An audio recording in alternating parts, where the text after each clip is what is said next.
YouTube Ozzy and the Go Nows is back, and the 5 head coaching jobs have finally been filled. I'm here to rank all 5 of those hires and grade each one of them as well. We're not done there, though. I will grade every single offensive and defensive coordinator hire so far. More will happen. We'll keep you up to date with that. So we're going to grade and rank a lot of things here in this video. Something I do with the head coaches every year, so I'm really excited about to break it down. We'll go from 5 to 1, then we'll go over the coordinators. If you're not following our Twitter, you're missing out. A lot of news, rumors, updates, thoughts on everything as it happens live. Our Twitter subs get bonus content as well. Link pinned in the comments for all that, as well as our Discord, which is now open for everyone.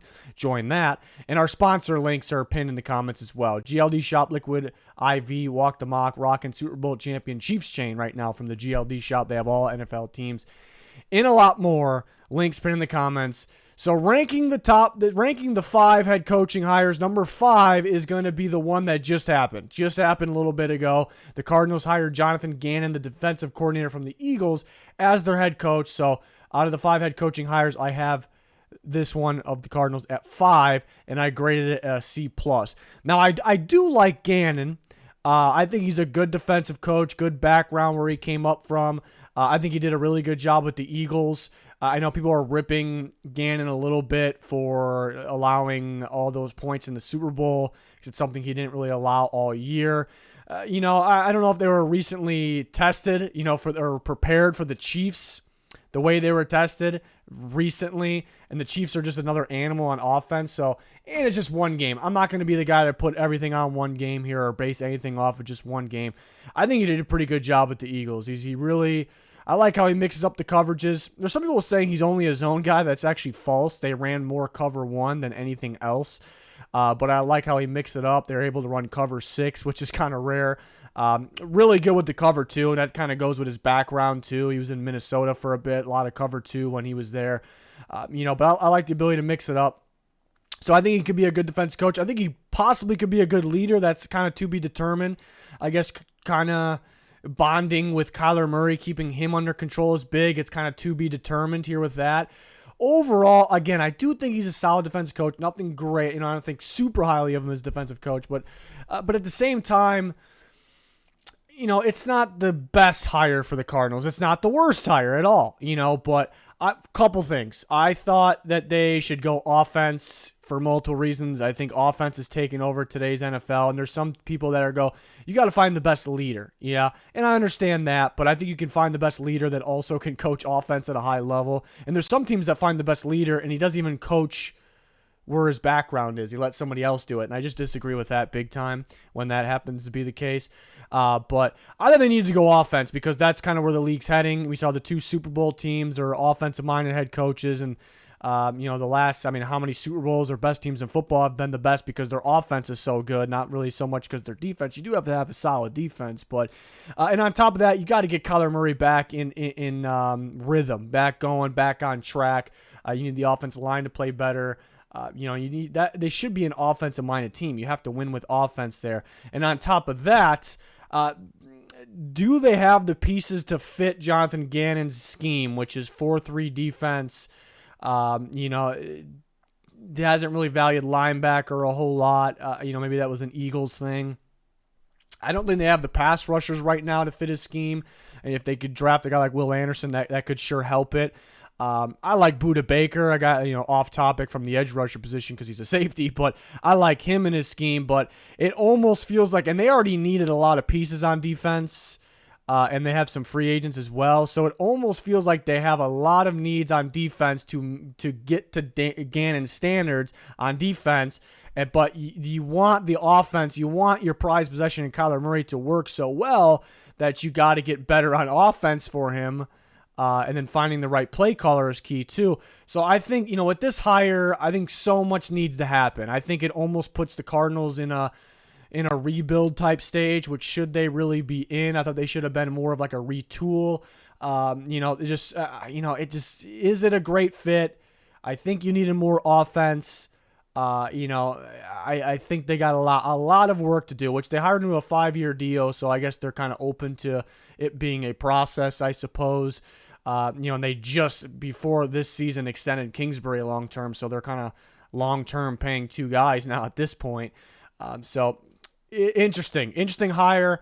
I don't think I'm not saying it's a good hire. I'm not saying it's a bad hire. I'm not really saying either one. I do like the person. I do like the leader. I think he's a good defensive mind. They have a lot of work to do. I would have preferred offense because their specific situation and because where the league is heading. So that's kind of where I'm at with the Cardinals and Gannon here. Fourth, 4 out of 5 doesn't look too good, I guess, because it's 4 out of 5. But overall, that's why I threw the grade in here. Overall, I like Frank Reich. I like him for the Panthers. And at the end of this video, we will grade coordinator hires. So we'll talk about the defensive coordinator hire for the Panthers. But overall, I love the staff. I love what the Panthers are doing. Even though I ranked this 4 out of 5, I wouldn't really pay attention to that too much because I graded a B. I like Frank Reich. I like the Panthers, the talent they have. And I like what they're doing with the staff in general. But to Reich, yeah, I've always liked Reich. I haven't been a huge Reich guy, but I've always liked Reich. I always thought he had the Colts playing better than where their talent was. I never really thought they fully put it together, or they were kind of staying too quiet in the offseason minus one big splash trade. And they weren't really focusing on free agency. And he was with a new quarterback every single year, which he was part of, I believe, that decision-making there. But so this is actually pretty rare for me to grade a hire like this as a B. What I mean by that is I've always been anti-hiring coaches that failed elsewhere. There's so many different guys out there. The league's changing. There's so many young guys, up-and-comers. Stop playing musical coaches, Stop going with somebody who's failed, elsewhere. But I make an exception here, so this is kind of rare for me because I thought Reich did a good job with the Colts. I guess not very recently, but I always thought he had them playing better than what I expected based on evaluating the rosters, even though they've had some pretty good teams, don't get me wrong. But, so this is rare for me, to think this is a pretty good hire. But, I think he's going to continue to have that run game going. He's going to be able to pick his quarterback, which there could be a negative into that as well. But no, it's mainly a positive. He's going to be able to pick his quarterback for the future. Everyone, he gets that. The Panthers get that because they've been scrambling for guys. That's great. He's hired some good staff members, which I don't know if that's factoring in. You were just kind of focusing on just Reich here. I guess the downside is, I guess a couple things. He's been part of the, what quarterbacks the Colts have brought in, and they thought, maybe we can, maybe we can fix a guy like Carson Wentz, and he was unable to fix it. It was a one-year project. So where they're sitting in the draft, are they going to end up with a Will Levis? It's tough to say right now, but there's a lot of things you got to fix with that. I mean, any rookie, there's a lot of things you got to fix, and the quarterbacks haven't. I thought Phillip Rivers played very well for Frank Reich, just given his age, but they haven't really been able to. He and everyone else hasn't been able to keep everything under control and fix the issues or solve some problems at all times. So that's kind of the big mystery here. But I think I think his playbook is great. The system of that offense, I think the play calling is good, even though some Colts fans weren't really thrilled with it sometimes. They didn't really value running back in terms of money last year, and that really worked out for them. They got rid of McCaffrey. They just roll with Foreman, Hubbard, guys like that. Reich had Taylor, which is kind of valuing a running back kind of high, I suppose, with it, but they drafted him in the second round, so not really. But where are they going to value the running back position? Are they going to put a lot more stock into it than they need to? So some questions there. But, overall, I like Frank Reich here. I like it. It's not like a splash hire at all, which I'm looking for an A+. I'm looking for a wow, type hire. But I'm going to go with the B. I'm going to rank it 4 out of 5. But overall, I really like what the Panthers are doing. Now it's kind of wait and see what they do with the quarterback position, mainly. Number 3 is going to be Sean Payton. The Broncos are getting number 3 by hiring Sean Payton. I'm going to give them a B+ for that one. So this is different than, I might confuse some people with this. I shouldn't, but I might. This is different than the actual trade grades, because when I grade trades, I just purely look at value. And I did not grade. I graded it very low for the Broncos and Sean Payton because I just don't trade a first-round pick and plus a second-round pick for a coach. I just wouldn't do it. That's maybe just me, and it kind of just makes it look like all chips are in to win a Super Bowl in the next how many years with Sean Payton. It's just a lot of risk. So I'm mainly looking at the value, what you gave up to what you're expecting to get. I think when evaluating the coach additions and what the coach can do for the team, I actually think it's a lot different. So I rank Sean Payton number 3. Just purely looking at Broncos, Sean Payton, that pairing. I rank it 3 out of 5, and I gave it a B+. I know some people say this is one of the better coaches of the last how many years, one of the best coaches of all time, maybe people would say. So maybe people would rank it 1. I can't really argue I shouldn't say that. I can argue against it. I shouldn't say I fully disagree. Like, you're wrong. I'm not going to say that because I understand, like, he's a very good coach. But my logic on maybe not him being the best one, even though I like it, B+ here, is because it is a little bit different of an era, different styles kind of taking over one. That's kind of a small part of it. But, recently, I thought Sean Payton's come up short when there was more expectations. Looking at the playoffs, coming up short, whether it's first round, second round, we saw against the Bucs, maybe the most recent one. When all the chips were in, it was Super Bowl or bust, and that is a little disappointing. So he couldn't do it with those legendary Saints teams rosters, and he did at one point, but it was some time ago, which we can't really compare the league to, in my opinion, then and now. And the Broncos do have a pretty complete roster, and we'll get to the positives here because overall it is a positive. You got Sean Payton, I gave it a B+, but that's kind of what's keeping it from being number 1. He also did kind of just abandon the Saints there, and they made it seem like he was, just thinking about retiring because he was done, but it was pretty damn clear that he was just trying to get out of that cap situation. Their window was kind of closing. It's kind of gone when he left, so he kind of wanted to get out there. I guess the positive of the Broncos is, that he views the Broncos as a good situation. If he wanted to leave the Saints, who I still think got a pretty good roster, to go to the Broncos, so that's a positive, obviously. But yeah, the league is changing a little bit. But the positive is you got a good coach. You got a coach that can really game plan for that offense and run that offense the right way. It's going to simplify things. That's a key thing there. Simplify things for that offense for Russell Wilson. They're going to be better. They better be better because they were very bad last year. They were very bad. But going from Hackett to Payton, big boost. But are they going to, looking at the trade side of things, are they going to get to where they valued it in the trade? That's the kind of the big question of why I didn't love the trade, the value they gave up there. But overall, the Broncos get a lot better here. I see a fit, having like a veteran quarterback like Russell Wilson. I think Javonte Williams, if he stays healthy, is going to be a stud, especially under Sean Payton. They have the receivers there. I think he's a good leader too, kind of keeping everything under control.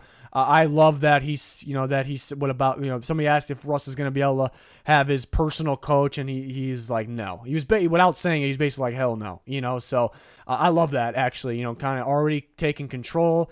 Another negative thing actually, which kind of factored into this is, like, why did Sean Payton coming in boot Evero out? I don't love that. And I know a lot of Broncos fans, they're on Twitter when this whole process started, voicing their opinion that, Evero's staying. Like, this is our guy. Like, that was almost like a priority. He must stay. And I think they were okay if Fangio came, which I didn't think any world was going to happen, but came as a defensive coordinator. So that was tough. So something about Payton coming in had a Ejiro Evero going out, so that wasn't great. Maybe something else that's small that's keeping it from like an A- or an A. But we'll see how it works out. We'll see if Russell Wilson and company should be better under Sean Payton, but if not, then something's really bad. It's just, I guess, washed up. I guess for Russell Wilson, if that's not the case, but they definitely should be better. They got a damn good coach here, so we'll see what happens. Hopefully he sticks around for the long haul, no abandoning any rough situations. I'd imagine he's prepared to stick around. We'll see. Number 1 and number 2, I actually have the same grade. It's very, very tough. There's something very tiny probably that is splitting them up. Number 2, I'm going to go with the Houston Texans, hiring DeMeco Ryans as an A hire. I'm a big fan of DeMeco Ryans. I like that he's going back home to the Texans. And I think this was the best defensive coach, best defensive option available in terms of the coaching hiring cycle here. So the Texans got their guy, and specifically what they were missing on defense was stopping the run. Stopping the run, because the interior defensive alignment, more so the linebacker position, and then DeMeco Ryans, what he was known for with the 49ers is just calling a great defense, having a great defense, but I think developing players and have them rapidly progress, but even more specifically, take another step further, the linebacker position, just creating guys at that position and coaching it very well. So I think that's big for the Texans. Kind of was a big hole on their team, and I think you'll be able to recognize the talent and bring it in as well. And they already have some good pieces in terms of the pass defense, which they definitely need more, but to assist in that. So I just get it's kind of an assumption when we kind of think these things, but I feel like he's a strong leader, so that's good. But that's, when you say that with some of these guys that actually haven't been a head coach yet, you're kind of assuming things. So you can't put too much stock into that. I guess right now it's more of an assumption, prediction. But I think he'll get that defense going. I think he'll be a good leader. We'll talk about the staff members he brought along, but moving the offensive side, a Niners guy, obviously. But yeah, I guess if there is a downside, I graded an A, so it's very, very small. I do think the Texans need to get the offense going. They need to identify the quarterback of the future, properly, accurately identify the quarterback of the future. And it is more of an offensive league. I think the offensive-minded guys are taking over, but I still love Ryans as a fit. We talked about why, and I think he's the best defensive option. I think he could be a really good leader there. So this was a fantastic hire by the Texans overall. I think they've done a really good job this offseason. It just feels like, I think you got to feel, I'm kind of putting myself in the shoes of a Texans fan. I think you got to feel, what's the word? Confidence. You can use confidence, but a little more comfortable, a little more. You can relax now, because I think when they hired Cully, it was like, kind of a weird off-the-wall hire. They fired him after 1 year. Nobody was upset about that. I don't think with the fans, they weren't really thrilled about it either. It was like, we just really didn't know. We don't know where we sit. And the same thing with Lovie. Are they hiring another bridge coach? He's a pretty good defensive mind. We like Lovie, like his leadership, his character, but is this the answer for the future? They get rid of him after 1 year, and then you're probably thinking, are we going to keep doing this? Are we going to keep running it back? Are we about to, hire, maybe went through their minds they're going to hire Josh McCown, because that was kind of a future thought, or a thought in the past that they would do in the future, and that was questionable. But now they get a guy that they're going to stick it out with. We know it. They're going to stick it out with this guy. He's a good leader. He's going to have that defense right. He's just a little more comfortable, I'd imagine, the fans feel. So I think that's a good hire for everyone here. And these are pretty much a tie, but AFC South teams, I got the Colts at number one. It's a little bit of a surprise. At one point, I did predict them to hire Steichen, but I was kind of on the Raheem Morris trade. But as things kind of got going, actually, I think I predicted at one point, because I didn't know what the Colts were going to do, hiring Steichen, because I didn't know what the Colts were going to do, and that's kind of what I thought they should do. So at that point, I was like, way too early stage. Let's go with that, because that's what they should do, and I don't really have an idea. And then it was kind of Raheem Morris and Jeff Saturday kind of in the mix. And I think a lot of people out there are probably thinking, yeah, they're going to go Saturday. And I like Raheem Morris, but he didn't work out as a head coach. So, and I think that would have been better than Saturday, but I wasn't thrilled. I kind of was thinking I'm going to end up ranking the Colts last and giving them probably not a terrible grade, but somewhat of a bad grade. And I think people were kind of thinking the same thing, like, this is not going great. And then boom, they go with Shane Steichen, the offense coordinator of the Philadelphia Eagles. And I think not only is this we'll go over all of it. It's a tremendous fit, in my opinion, in the offense that he has run this past year with the Eagles. Not only is it kind of taken over today's NFL, it's worked obviously for him. That offense was ridiculous, but I think it's a fit. Look at 2 years ago, the Colts were a little bit better than this past year. So a little bit, and what Jonathan Taylor did, how they ran the football, how effectively they ran the football. And I actually talked about in the offseason going into this year.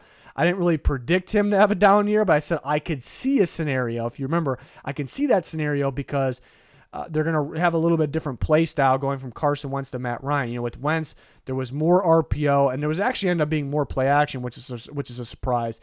And those things, the RPO we kind of knew about, but those things open up the run, in my opinion. You cause misdirection, you got more things to worry about, more things to account for. So it opens up the run, and a great running back like Jonathan Taylor can kind of go off. And then this year, there was less of those things, so it was more difficult to run, and he was dealing some injuries as well. The offensive line was worse as well. But, so I think it's a fit to kind of get them back on track, specifically Jonathan Taylor, which right now is their best piece, and the running game. So that's one, even though I kind of said multiple things there. And in fact, I know the Eagles had really good offensive linemen, but I think factor in that the scheme worked so well for them that it was that good. I think you got to factor that in here too. So maybe you can get the offensive line going a little bit more. But let's not overthink things here. I mean, the quarterbacks that Shane Steichen is coaching, I mean, going back to Phillip Rivers, but he was in L.A. with the Chargers the first year Justin Herbert was there, which Justin Herbert, we knew the arm talent that he had, we knew the upside that he had, but he was not supposed to be that good that fast. It just wasn't supposed to happen. Because at Oregon, he was something else, but he almost backtracked a little bit, almost went downhill, from freshman to senior, which was weird, and he was ridiculous as a rookie quarterback, and then Steichen was the offense coordinator. Is it all on him?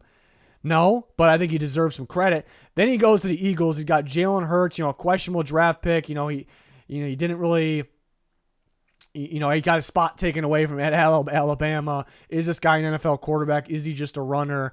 And then he had him playing much better than expected, but he still had the hiccups. He still needed to get better as a passer, and just the surprising rapid development progression here in this year. It's just rare as can be. It's super rare. I think we saw it with Josh Allen, and everyone thought their quarterback was gonna be the next Josh Allen. It's just like it's almost close to impossible because it doesn't happen.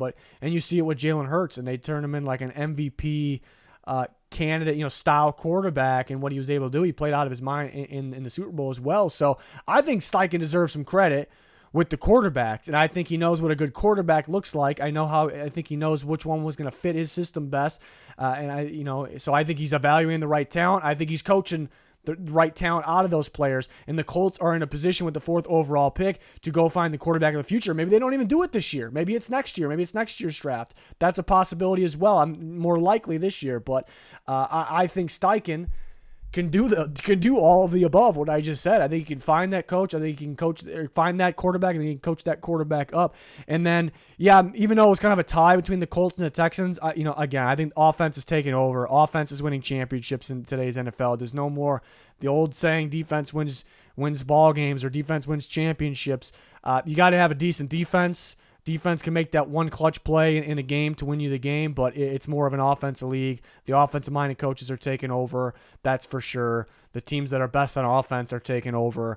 And these style coaches are the up-and-comers, the guys that are taking over. So, and they got to start somewhere. So I think this is and I like Frank Reich too. I was gonna be okay if the Colts kept Frank Reich. I honestly didn't expect them to make down the stretch here, and I think a lot of the fans too, to make the correct hire. And I think they got that correct hire. So I'm very curious to see what they do with the quarterback situation this year. Do they trade up? Do they stay put? Do they wait to next year? A really good draft class coming up as well. I think Steichen will help. I think you'll have a huge say. I would hope so. I don't want it all on Ballard over there.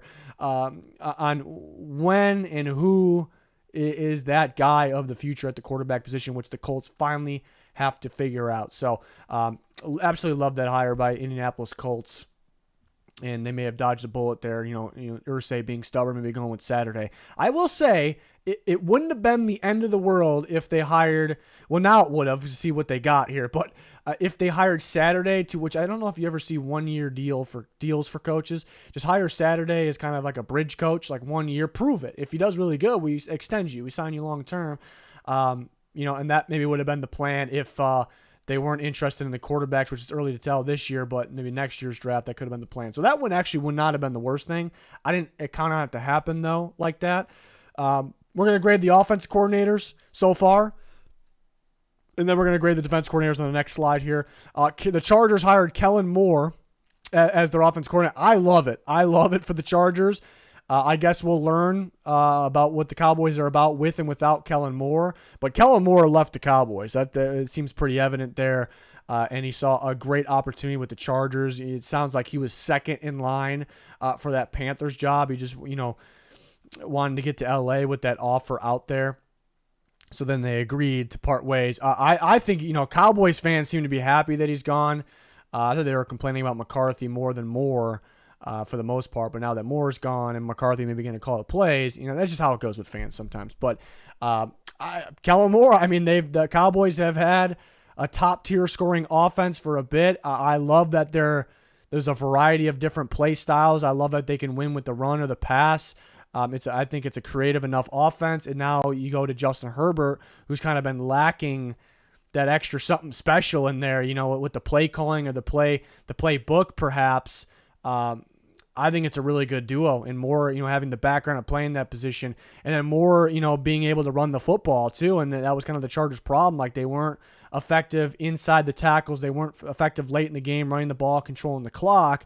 They're too worried about throwing the ball. But even with that, like, they didn't have enough explosive plays down the field as you would think, so they didn't really have anything going. I mean, they had a good offense, so they had something going, but and I think Moore's going to find that another piece to kind of complement with Austin Eckler there. So to me, this is an A+, and none of the head coaches got an A+, and there's actually quite a few defensive coordinator A+ coming up from me here in a second, but it's for me to give an A+, it's got to be like, wow, I did not expect that, and that's a wow hire at the same time. So I thought this is big time for the Chargers. Bill O'Brien's a good get from the Patriots, with the background there, and the familiar, I can't even say it, but just having that background with the Patriots and the connection, I suppose. But Bill O'Brien's a good coach. People forget that. Like, he's a good coach, and he might be a good head coach, believe it or not, and he might get that head coaching job after this. People say, well, what happened with the Texans? We had the Texans playing very, very well. The problem, don't let him be a GM. That's the problem. He was controlling everything over there, and he was making some bad decisions. So that's the difference. That's the difference there. So, and then having that Alabama background as well, I think getting Mac Jones going, I think it gets him back on track. I think the Patriots improve from this quite a bit. It's not like this, wow, like A+ hire. It's not too far off, though, because I do think they definitely improve with this. I think it kind of gets them and Mac Jones back on track. So this is a good hire for the New England Patriots. This one happened this morning, actually. Ravens hired Todd Monken, the Georgia. So we got a Bama guy in Bill O'Brien, and we got a Georgia guy in Todd Monken, who is their offense coordinator, goes to the Ravens. I gave the Ravens an A- for this one. There's a little bit of a mystery. So maybe it's a little bold going A-, but it's probably why I couldn't give it a higher either, because Georgia, I mean, they were coached very, very well, but they had these dominant team, dominant recruits. They've been having first-round picks like crazy. I guess more so on the defense, though, so it has nothing to do with Monken there. So how will he be where it's a little more even of a playing field in the NFL, I suppose. But overall, I think it's very solid. I think it's kind of the same but different, with the Ravens. Like, some similarities. They're going to value the tight end position. They're going to value running the football. They're going to value getting Lamar Jackson out in space. But Mark Andrews should feast like he always does with this. There's some similarities where they value the same things, but I think there's more of an emphasis on the passing game. It's the same thing, but there's more of an emphasis on the passing game and scheming things open, getting Jackson out on space where it's like you got a couple options. You can roll out and run, or you can sling it. You can hit that open target because we're going to scheme some things up. So I do love the fit there, and that's kind of if Lamar Jackson's back, obviously. If not, maybe you draft a Stetson Bennett. Ravens fans are like, please no, right now, but I think they would draft some. If they didn't have Lamar Jackson, then they would draft somebody a little bit higher. But I do like the fit. It is a little bit of a mystery coming from college to the NFL. So and he's been in the NFL, did an okay job then. But going from Georgia to the Ravens, and that's a good sign that he really wanted this job, because Georgia offense coordinator is a really good gig too. That's a really good gig. So A- for the Ravens. Bob Slowick, who the Texans got, it's a little bit of a mystery. He's on the staff of the 49ers. So how will he be as a play caller? Because he's the guy here. They didn't go the offensive route; they went the defensive route, which was a good hire. We talked about DeMeco Ryan. So it's on this man right here, Bob Slowick, on running this offense and helping find the right pieces to run it. It's a little bit of a mystery, but I think it's never wrong going that 49ers route. And his ability to learn over there his opportunity to learn over there from Shanahan, and it just feels positive to me, but it is a little bit of a mystery on how he will be as a play caller. But you can't go wrong with that tree, and it's kind of the same thing with Mike LaFleur, who at one point came from the 49ers, was with the Jets this year. I like this hire for the Rams. I know McVay's got control over there running that offense, so getting a guy that has experience with the same system. They all come from the same background here, the LaFleurs and McVay. So similar, the same system, really. So that's big time. Having a guy that, has experience calling plays and as that much of a role is big time. So I know the Jets fans, it's kind of how it goes with fans. The Cowboys fans, after Moore left, they ripped him. The Jets fans, after LaFleur left, ripped him. I think it's a little bit different situation though, because I think the Jets did rip LaFleur while he was there, but they don't realize that he was very limited with his play calling. When your quarterback play is very, very bad and you're switching quarterbacks rapid fire, that alone is very difficult to call plays. You're limited. You only can do so much, and you factor in the injuries on the offensive line as well, and then Breece Hall getting hurt was tough too. So some legitimate excuses there, but I like the fit over there. Tim Kelly and the Titans get a C+, a tough one to grade because I've always kind of liked Tim Kelly. Like, I think this is a good offensive mind here. How will he be as a play caller here? It's kind of a question. At the same time, I don't love the Titans are kind of staying the same. I know they'll probably be a little different, going from Downing to Kelly, but keep hiring in-house guys. It felt like they finally wanted to change. They fired their GM, and Robinson had some pretty good draft picks, but he made some questionable decisions, and he really didn't value the receiver position. We saw that big time with A.J. Brown, but we saw that in general. So it kind of felt like change was coming. We're going to pass the ball more. We're going to value some different things, but they're kind of staying the same when there were some really good offensive options out there, and there still is, really. So, again, I like Kelly as an offensive mind. They should improve, but it's a tough one. And then Brian Schottenheimer, who is replacing Kellen Moore for the Cowboys offense coordinator spot. Yeah, I think losing Kellen Moore and going from Schottenheimer kind of factors in a little bit. It's kind of tough. Schottenheimer's he had a good gig in Seattle, I suppose. For the most part throughout his career, he's kind of been all over the place. It kind of feels like teams are better now, after the fact, but on offense. So I don't know. It's tough, but a guy with experience here. Is McCarthy going to call plays? I heard that he possibly will. It's not the most appealing hire. It's not the end of the world, but I gave it a C. The Jets go with Nathaniel Hackett. I guess why it's not an F is because he's not a head coach, at least, because we know he's an F caliber head coach, but I think he's proven he's not a good play caller. I thought the offense was actually better once they fired him in Denver, and in Green Bay, LaFleur called the plays, and let's be honest, Aaron Rodgers ran the show, and the Jets could end up with Aaron Rodgers, but do you really need Hackett to get Aaron Rodgers? The Broncos tried that last year. Do you really need for Aaron Rodgers to work on top of it? We got to have Hackett so we can appeal to Aaron Rodgers. We got to have Hackett for Aaron Rodgers. Pretty much it was LaFleur and Rodgers that ran the show there. Yeah, Rodgers doesn't need somebody to hold his hand. That's just not the case here. So, it's a guy that's failed elsewhere, especially as a play caller and running an offense. So I'm not really sure what they see here. There's really trying to find a way to justify it fully. So it's a tough one. And then grading the defensive coordinators, which we got a lot of A pluses because there's some splash wow hirings here.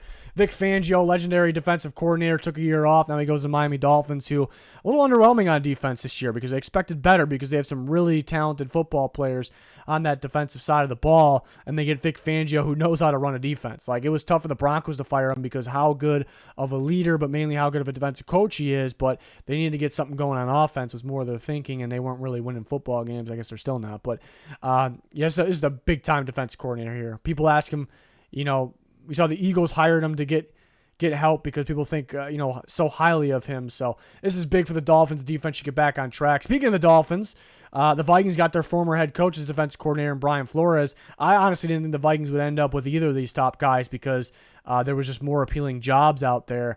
But Brian Flores, who we already know is a very good defensive coach, one of the better coaches in terms of a blitzing defense and man coverage, which definitely the Vikings need more of. That's where they were underwhelmed. Why aren't they running more man? But more important, why aren't they blitzing? That was kind of what I was left saying last year. And it just only helps this hire in Flores' resume, watching the Dolphins go from a really good defense to expect them to be even better this year because how good the players are on that defense. But they were so underwhelming, and there was the 1 year Flores was gone, so it kind of puts the proof in there that the guy's a legit coordinator. So it's exactly what the Vikings needed. They could have definitely gone further than where they went if they had the right guy in there like a Flores, but they definitely are going to need some more players as well, specifically the cornerback position. And Ejiro Evero, the Broncos defensive coordinator, going to the Panthers is a big-time hire.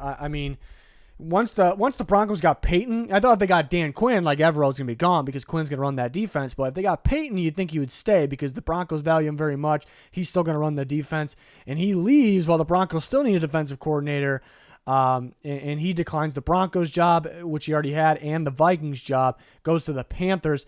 That's a big-time get there. That's a big-time get for the Panthers. They get a good defensive coordinator, and he comes in to a pretty good position where they already have really good players. And it does switch the scheme up a little bit from Steve Wilks to Evero, but I think it can work. I mean, those corners definitely can work in Evero's scheme. Brian Burns definitely can work. He's a guy that fits the 3-4 or the 4-3, and they've been playing 4-3, and some thought he'd be a 3-4 guy actually coming out of Florida State. So he can play either. They're going to need some things, but it just wasn't really supposed to happen here. And then Steve Wilks, I mean, it's tough losing D'Amico Ryans, but losing D'Amico Ryans, which was evident, which was obvious, to a head coaching position, being able to get a guy like Steve Wilks, who was actually just a head coach, interim, but head coach, and did a phenomenal job with the Panthers and their defense, and run. There was talk about Vic Fangio going back to the Niners, and Steve Wilks is Fangio overall. Like, if I had to rank defensive coordinators, Fangio is better than Wilks, but for the Niners, no question, Wilks is actually better than Fangio based on the fit of their current scheme and their players. So he's going to continue to run that 4-3, to run that same defense. He's going to mix up the coverages as well. Just being able to get a guy that was very close to getting a head coaching job, was just the head coach, is big time here. And then Jim Schwartz, the Browns, gets an A. It's not as splashy or wow as some of those A+ guys there, but I think it's a really good hire. I mean, Schwartz is a veteran defensive mind, smart guy. He's got that experience. He's got a good resume, good pass coaching defenses. His scheme fits the Browns. They run that 4-3. I think the players they have kind of fit to thrive in a Jim Schwartz defense. But most importantly, what has Schwartz done recently? Even before that, he's always had a pretty good interior defense. But recently, he goes to Tennessee Titans 2 years ago.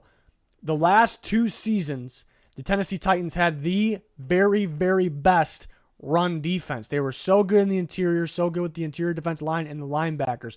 What are the Browns missing? On paper, they have a really good defense. It should have been a lot better than what it was.